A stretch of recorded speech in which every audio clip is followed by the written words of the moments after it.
आज मैं आपको एक कहानी सुनाना चाहता हूँ।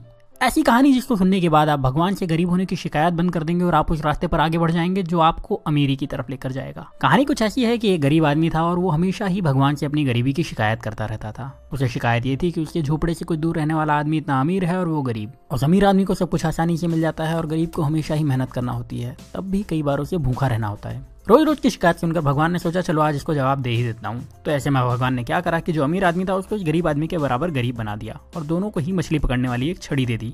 दोनों को एक बराबर का झोपड़ा दे दिया और दोनों के हालात बिल्कुल एक जैसे कर दिए। क्योंकि दोनों ही बराबर के गरीब थे और दोनों के पास मछली पकड़ने वाली छड़ थी, तो दोनों ही मछली पकड़ने लगे। पहले दिन दोनों ने ही 10 मछलियां पकड़ी। मछली पकड़ने के बाद जो आदमी पहले से गरीब था उसने पूरी 10 मछलियों को बेच दिया और बदले में उसे 2000 रुपये मिले। अब इस आदमी ने अपने लिए और अपने परिवार के लिए अच्छा खाना खरीदा, थोड़ी मिठाई खरीदी और उस आदमी ने अपने पूरे परिवार के साथ मिलकर वो रात बहुत अच्छी तरीके से पार्टी करते हुए बनाई। लेकिन जो आदमी अमीर से गरीब हुआ था उसने सिर्फ 9 मछलियां बेची। उसने एक मछली को अपने परिवार के साथ मिलकर खा लिया और बाकी की 9 मछलियों को बेचकर 1800 रुपये कमा लिए। हालांकि ऐसा करने पर उसके परिवार को भूखा रहना पड़ा, लेकिन फिर भी उसने यही किया। अगले दिन उसने 1000 रुपये खर्च करके एक मछली पकड़ने वाली छड़ खरीदी और 500 रुपये एक इंसान को देकर अपने साथ काम करने के लिए रख लिया और 300 रुपये बचाकर रख लिए ताकि कभी जरूरत पड़े तो काम आ सके। अब अगले दिन जो इंसान पहले से गरीब था, जिसने अपनी मछली के सारे पैसे पहले ही खर्च कर दिए थे, उसे फिर से 10 मछलियां मिली। इस बार भी वही हुआ। शिकायत करने वाले शख्स ने अपनी सारी मछलियों को बेच दिया और उस पूरे पैसे को अलग अलग जगहों पर खर्च कर दिया। लेकिन जिस इंसान को भगवान ने गरीब बना दिया था उस इंसान को अब 20 मछलियां मिली। इस बार उसने 18 मछलियों को बेचा और 2 मछलियों को अपने परिवार के साथ खाकर सो गया। इस बार उसके परिवार को थोड़ा खाना ज्यादा मिला, लेकिन उनका पेट ठीक से भरा नहीं था। फिर भी किसी ने शिकायत नहीं की। अगले दिन फिर वही हुआ और जिस इंसान को भगवान ने गरीब बनाया था उसने 18 मछलियों को बेचे हुए 3600 रुपए से 2000 रुपए निकाल करके 2 छड़ और खरीदी और उसके साथ ही 3 लोगों को अपने साथ काम करने के लिए रख लिया, हर एक को 500 रुपए देकर के। उसके पास 100 रुपए अभी भी बचे थे, तो उसने वो पैसे बचत में लगा दिए। उस दिन भी शिकायत करने वाले को सिर्फ 10 मछलियां मिली, उसे 2000 रुपए मिले और उसने उन सारे पैसे को फिर से किसी न किसी जगह पर बहाने बना करके खर्च कर दिए और उसके पास जरा भी पैसे उसने नहीं बचाए। लेकिन दूसरे शख्स को शाम होते होते 40 मछलियां मिल चुकी थी। उस शाम को इस अमीर से गरीब बने इंसान ने अपने परिवार को 4 मछलियां दी, जिसके बाद उस परिवार ने पेट भर के खाना खाया और उसने बाकी की 36 मछलियां बेच दी और उसे 7200 रुपए कमाए। अगले दिन उसने 3000 रुपए में 3 छड़े और खरीदी और अब उसके पास कुल 7 छड़े हो चुकी थी। उसके पास कुल मिलाकर अभी भी 4600 रुपए बचे थे, तो उसने 7 लोगों को बुलाया, हर एक को 500 रुपए दिए और उन्हें मछली पकड़ने के लिए रख लिया और खुद उनके काम पर नजर रखने लगा। इतना पैसा खर्च करने के बाद भी उस इंसान के पास 1100 रुपए बच गए थे। जब शाम हुई तो इस इंसान के पास 70 मछलियां थी। उसके पास पहले से ही 1100 रुपए थे। उसने दिन भर कोई काम नहीं करा था, तो वो ज्यादा थका हुआ भी नहीं था। उसके पास 7 छड़े थी जो कि इसकी ही थी, उसकी एसेट थी। उसके पास काम करने वाले लोगों की एक टीम थी जो उसके लिए काम करती थी। और शाम को इस इंसान ने 66 मछलियों को बेचकर 13,200 रुपए कमाए। उसके पास पहले के बचे हुए 1100 रुपए तो थे ही, मतलब अब उसके पास अच्छी खासी पूंजी भी थी और अब उसने परिवार को मछलियों के साथ अच्छा खाना भी खिलाया।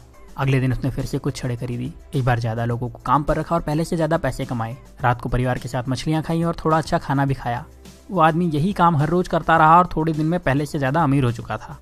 उसने अपने पुराने घर को फिर से खरीद लिया और अब उसके लिए मछली खाना मजबूरी नहीं शौक था। साथ ही अब उसे काम करने की जरूरत नहीं थी, क्योंकि उसने अपने काम की देखभाल के लिए कई मैनेजर्स, अकाउंटेंट और दूसरे लोगों को रख लिया था और वो अपने पैसे दूसरी जगह इन्वेस्ट भी कर सकता था। लेकिन जो शिकायत करने वाला इंसान था वो अभी भगवान से यही शिकायत कर रहा था कि भगवान आपने मुझे गरीब क्यों बनाया और उस अमीर इंसान को इतना आराम क्यों दिया।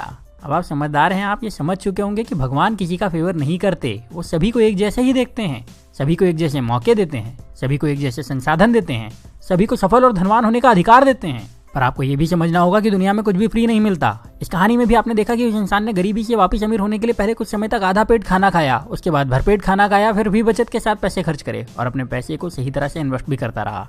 जबकि गरीब इंसान सिर्फ मजे में लगा रहा और शिकायत करता रहा और हमेशा गरीब बना रहा। अगर आपको लगता है कि अमीर इंसान रिच होने के लिए तकलीफें नहीं उठाते, तो ऐसा नहीं है। वो गरीबों से ज्यादा तकलीफ उठाते हैं। वो अपने आराम के लिए गरीब लोगों से ज्यादा मेहनत करते हैं पर शिकायत नहीं करते, और वो अपने पैसे का सही इस्तेमाल करते हैं, इसीलिए उन्हें अमीर होने का अधिकार भी है। तो अगर आप गरीब हैं तो अपनी गरीबी की शिकायत मत करिए, बल्कि उस काम को पूरी ईमानदारी से करिए जो आपको मिला है, ये सोच के कि उसमें ज्यादा से ज्यादा पैसे कैसे कमाया जाए, और अपने पैसे को सही तरह से खर्च करिए, अपने पैसे को सही तरह से इन्वेस्ट करिए। और जब आप ऐसा करेंगे तो आपको अमीर होने से कोई नहीं रोक पाएगा, कोई भी नहीं। अब यहाँ मैं आपसे एक सवाल करने वाला हूँ और कमेंट में उसका जवाब जरूर दीजिएगा। क्या आपको लगता है कि भगवान या किस्मत सच में आपकी गरीबी के जिम्मेदार हैं? और अगर अभी तक आप यही समझते थे तो आपने अपनी सोच बदली या नहीं? अपना जवाब मुझे कमेंट में जरूर बताइएगा।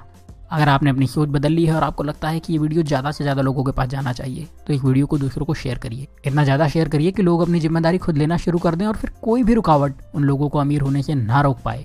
तो इस वीडियो को आप शेयर करिए फेसबुक पर, इस वीडियो को शेयर करिए अपने व्हाट्सएप पर, इस वीडियो को शेयर करिए अपने व्हाट्सएप के सारे दोस्तों के ग्रुप में। जहाँ आप शेयर कर सकते हैं वहाँ शेयर करिए। जितनी ताकत से शेयर कर सकते हैं उतनी ताकत से शेयर करिए। और अगर आपने चैनल को सब्सक्राइब नहीं किया है तो सब्सक्राइब करके बेल का बटन दबा दीजिए, क्योंकि ऐसे ही वीडियो में लेकर आता रहूँगा और आप में से आपका बेस्ट निकालने में आपकी मदद करते रहूँगा। तो अब आप वीडियो को शेयर करिए और मुझे बता दीजिए। मैं आपसे मिलूंगा अगले वीडियो में। तब तक अपना प्यार और वक्त देने के लिए बहुत बहुत धन्यवाद।